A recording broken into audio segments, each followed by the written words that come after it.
Yo, my name is Stix, and welcome back to your weekly Gacha recap, a video series where I recap the latest news, pre-registrations, new releases, shutdowns, beta tests, juicy drama, everything that happened in the Gacha genre over the course of the last week that mattered to me in one easy-to-digest format. You're probably wondering, hey, Stix, where are you? I'm in a hotel in Florida because there is an enormous storm sweeping across America right now, and more specifically, North Carolina, and we're about to lose power for several days. It has been confirmed by our power company that we're going to be without power for a minimum of several days. With this in mind, we went to the warmest state we could find that was, within our a relatively moderate distance. And as always, I don't miss a day. I haven't missed a single day posting a video in this channel since I started it almost 3 years ago. It's because Papa Stix is dedicated to making sure you're all kept up to date. Now, we have a lot to talk about, so let's just go ahead and jump right in. Let's start this off here with Punishing Grey Raven, which is releasing the new Withering Crown update on February 3rd, along with officially the Steam release that players have been waiting for God knows how long. Probably about as long as they were wanting an actual official PC release of the game. I guess I need to do a dedicated video going over this because this is probably the biggest update that will have happened since they synchronized both China and global. Arknights Endfield had a very troubled launch. Overall, it has been a very fun game. Overall, a lot of people that were interested in it still had fun in it and are still having fun in it. Some people were deterred from playing it because of the factory aspect or the combat not being as fast as they'd hoped. That's totally fine, but they fumbled hard. And how they fumbled was they had a PayPal processing issue that I was also a part of, or that happened to me. And what essentially happened was you were charged for payments or purchases that you didn't make. In this instance, I had a 10,000 Japanese yen purchase made to my account, and it was refunded. They refunded everyone. I think in about an hour or an hour and 10 minutes, they had addressed everything. They disabled PayPal purchases, and within, I think, 12 hours or more, they had pretty much figured out the issue and refunded everyone that had purchased through PayPal. And I think that was good. That was handled well. It's kind of scary that it happened to begin with, because that is a flaw not only in Hypergriff's payment system but also in PayPal's system as well. See, the fault here doesn't lie specifically on Hypergriff and Arknights Endfield, because it's partially PayPal's fault for this being possible. I mean, the fact that it happened is PayPal's fault. And yes, we can blame Hypergriff, and yeah, totally, go for it, 100%. I'm not defending it. I think that was a terrible fumble from them, but at the same time, if you're gonna blame Hypergriff, you should also blame PayPal, because if this was not possible to do, then Arknights Endfield wouldn't have had this issue. Hopefully, PayPal are working with Hypergriff to resolve this and stop it from happening ever again to any other game. Hopefully Hypergriff here have explained to PayPal what exactly triggered this. They haven't disclosed it publicly yet, unfortunately. Not only did we get to get refunded, but we also got to keep every purchase we made in game, which I think was I mean, I know some people had issues with it and think that created an unfair advantage for free-to-play players, but at the same time, you really couldn't have done anything else and had people that actually paid, invested money into it, end up perceiving it or receiving it positively in any way. This is really the only thing you could have done, and they did. And then after that, they've gone silent, or with regards to addressing the PayPal issue. And I think that's due to two different reasons. One, I think they're trying to figure out the direct cause of it, and two, they are trying to figure out how to legally address this and how to reward players or compensate players for this fumble. I think people are lashing out at them right now, thinking that they're not addressing it, when what the reality is that this is probably going to take multiple days before they can. This happened with Kudo Games when they censored Fleur-de-Lis's outfit or her underwear. They went multiple days without addressing it, and then out of nowhere they did, and they made a significant improvement to it, and players were happy. And I think that's what's going to happen here. People are going to say I'm I'm defending them. I'm not. I think that they fucked up. They did.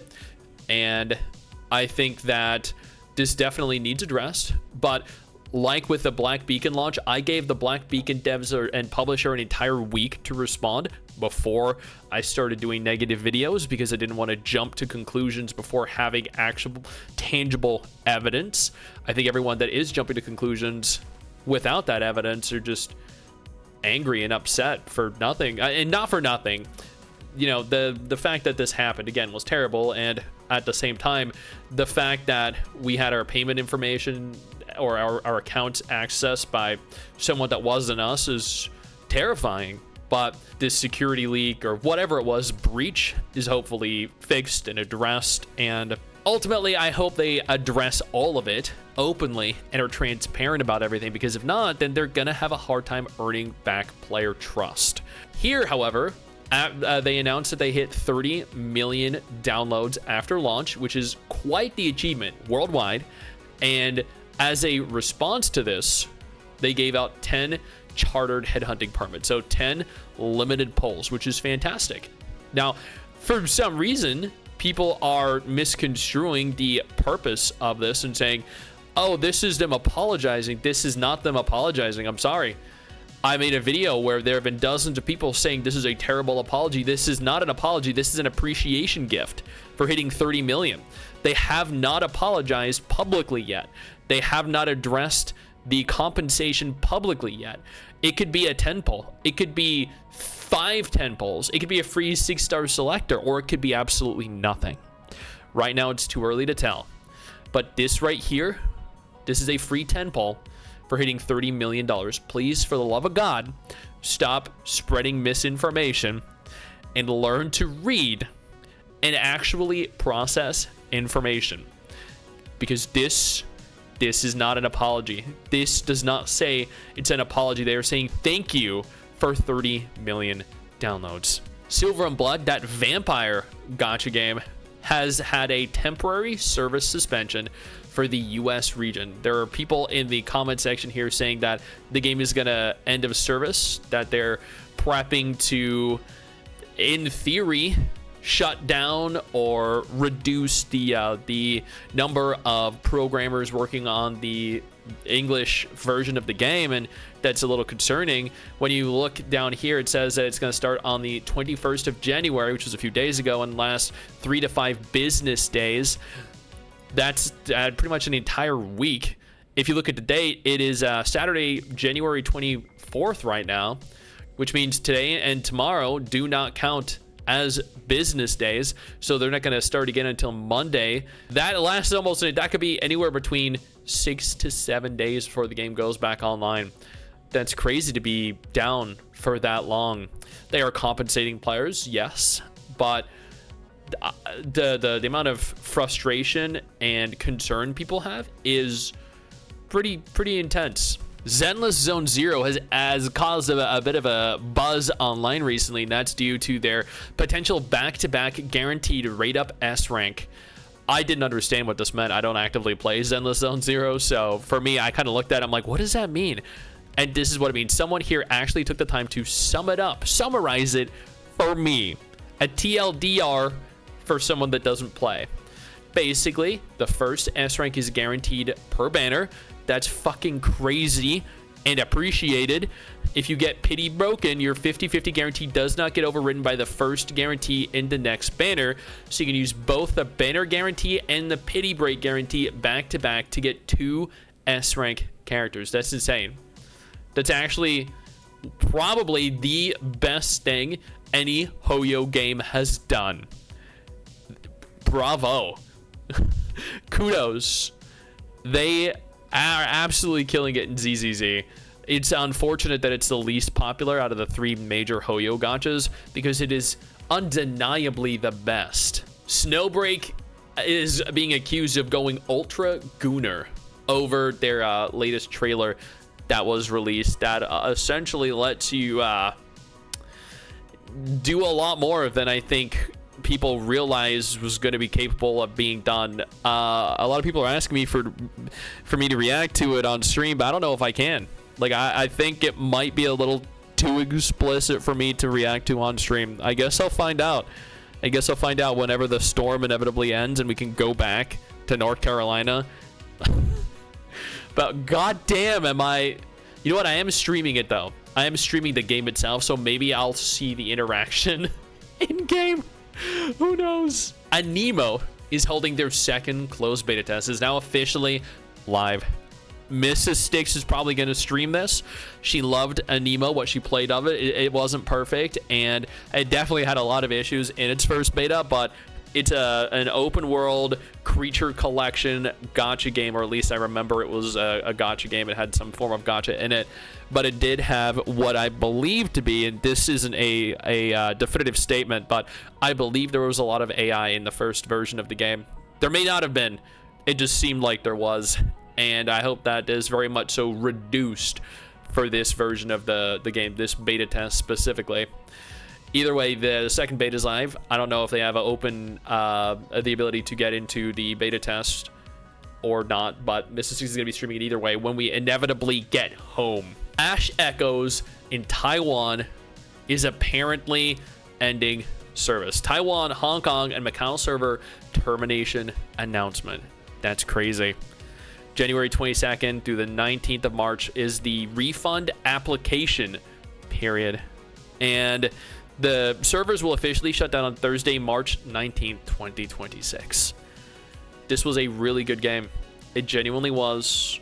And it is a shame to see it shutting down. It didn't deserve to be. I don't know why it wasn't more popular than it ultimately was, but you know what? That's okay, because we have other games to replace it with.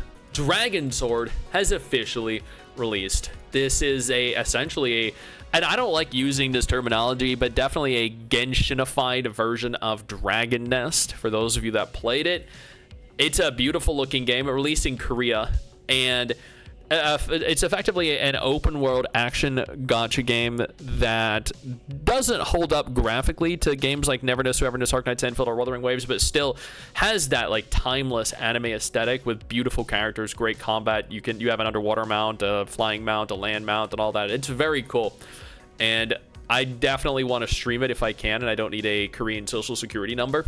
The Brown Dust 2 censorship that happened a couple weeks ago has finally defined the region in specific that was the cause of it. Germany. Yeah, it was Germany that caused the potential censorship of the game, that announcement that broke the hearts of people all around the world.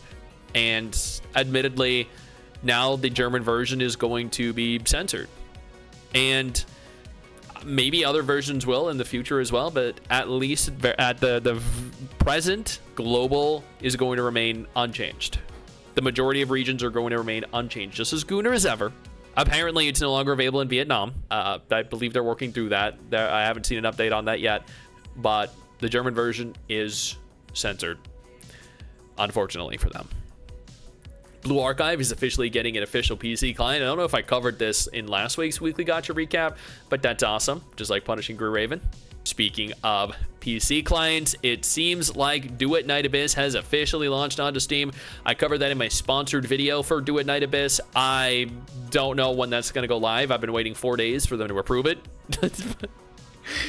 But I had a lot of fun in version 1.1, admittedly, and I think the Steam release so far has not gone over great. It's okay. 2,000 concurrent players means probably multiple times more than that are playing it on Steam, because the concurrent players are how many people are playing it at any given point in the day. So if 2,000 people are playing it, you're probably looking at anywhere between 5,000 to 10,000 concurrent or total players over the course of the day. And I think that means there are probably still tens of thousands of people playing this game, maybe more. I don't know. But I know people are looking at this and saying, ha ha ha, dead game. But no, it's far from being a dead game. There's still plenty of people playing it. I know plenty of people that still play the game. And maybe if this drops to like 200 or 400, then sure. But at the very least, thousands of people playing on Steam. And tens of thousands of people not playing on Steam, that's still doing relatively well. And I hope that they can resolve the issues that people have with it and see an uptick in concurrent players, but I guess time will tell. Neverness to Everness wins the most anticipated gacha game for the second year in a row at the Tap Tap Awards. That's awesome. That is genuinely awesome. It seems like China and Global have very different opinions on the games that they're excited for. I think Global was most excited, interestingly enough, for Ananta and Arknights Endfield. There is surprisingly a very little amount of hype for Azure Permelia, which is really, really shocking to me because Azure Permelia looks freaking insane. And I think also less hype for NTE than Ananta, but you also have to remember that, different regions like different things. Like, as an example, Wuthering Waves, China and Japan perceive things differently to global. Global players and content creators lash out at certain things when China and Japan don't. They love the thing that global players are complaining about. So naturally, China, Japan, Asia in general is going to perceive things differently and be more excited for different games. I'm incredibly excited for Neverness. To Everness, I'm going to be streaming the beta on the 6th. If y'all want to come on over and watch me play through what is arguably going to be the final, or hopefully going to be the final beta test for the game. And I think this is totally deserved. I do this. The game was fun at Gamescom. The game was more fun at Tokyo Game Show when I got to play it on all 3 platforms. And I look forward to after seeing their most recent trailer that I uploaded a reaction to a couple days ago.